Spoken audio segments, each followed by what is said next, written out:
Après notre visite des arènes, nous avons rejoint le Rhône et suivi le quai Marx-Dormoy, et c'est ainsi que nous sommes arrivés aux thermes de Constantin.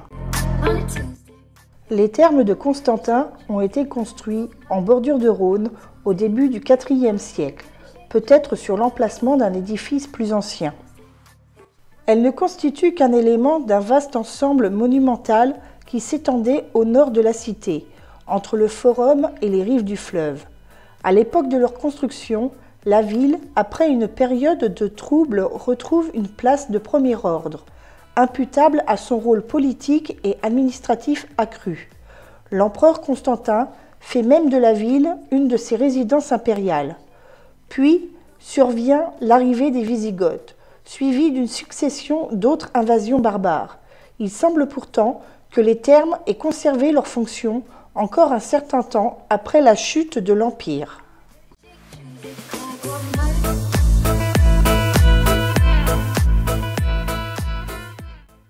Par la suite, ils furent progressivement occupés par des habitations parasites qui s'insérèrent dans ces ruines jusqu'à la disparition même du souvenir de l'établissement.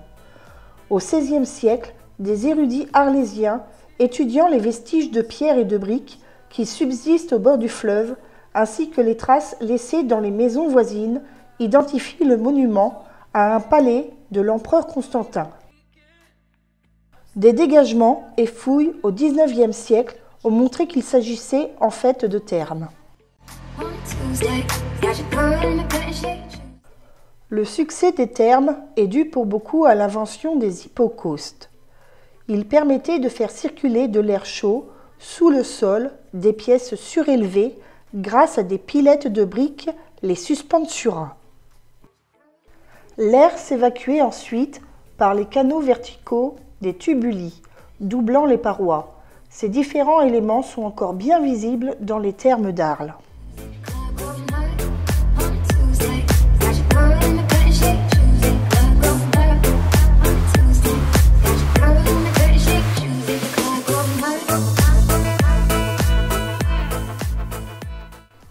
Malgré la disparition quasi totale de la suspensura, seule de circulation, on peut comprendre assez bien l'organisation de cette partie, dont l'élément principal est le caldarium, la pièce chaude avec sa piscine voûtée.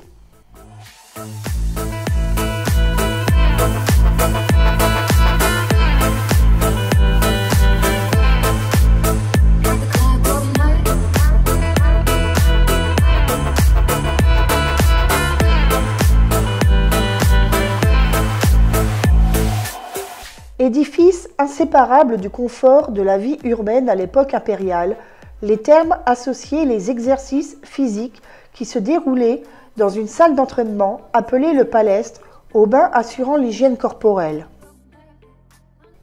Chaque après-midi, toute la population, les femmes d'abord, les hommes ensuite, observait le rite de la sudation à sec, du bain chaud où la peau aspergée d'eau brûlante était raclée au strigile, sorte de petit racloir, du passage dans la salle tiède et de la piscine froide.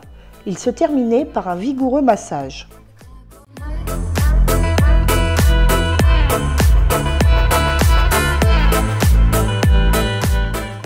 Outre la fonction hygiénique, les thermes avaient aussi un fort rôle social et un lieu de rencontre très prisé. L'entrée en était gratuite ou presque. On pouvait y pratiquer un sport, voir des spectacles ou fréquenter la bibliothèque.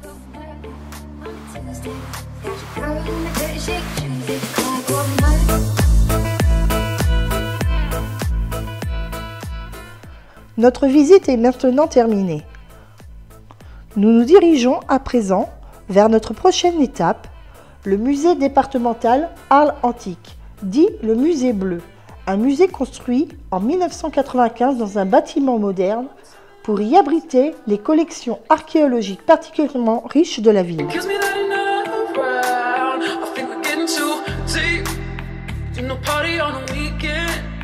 Upstairs, I got Zans in it. I feel bottled. I don't take the shit, but you do. So I got